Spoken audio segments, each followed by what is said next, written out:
Panibagong araw na naman nga mga mare. Panibagong araw na naman ang aking kaikikan sa buhay.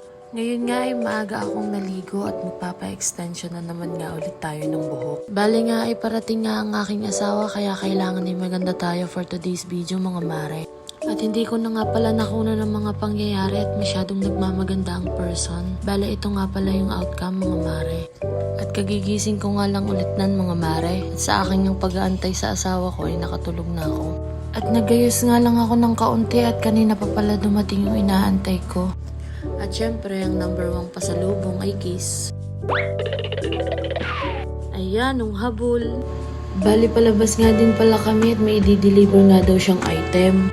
Nauna na nga siyang lumabas pero ang susi yung sasakyan na hindi pa pala niya nadala.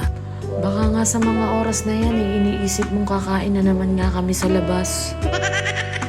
Walang ganon mare. Pero sabi nga daw niya ay gutom na siya. At dahil nga may ulam na sa bahay, sabi ko nga ipagbalik namin ay lulutuin na lang. Eto nga at pabalik na kami. At may nakita nga akong Watson, sabi ko nga sa asawa ko ay itigil ako saglit at ako'y may bibilhin lang.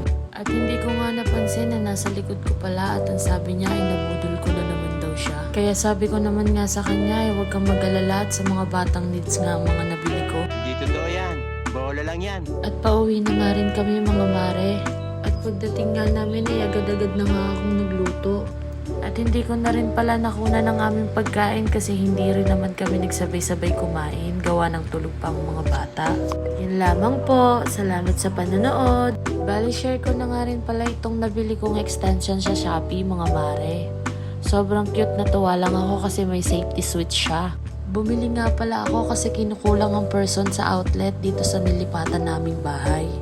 Medyo napadali na naman nga ang buhay ko nito. Sa halagang 109 nga ay sulit na ito mga mare. Nasa comment section ang link. Salamat!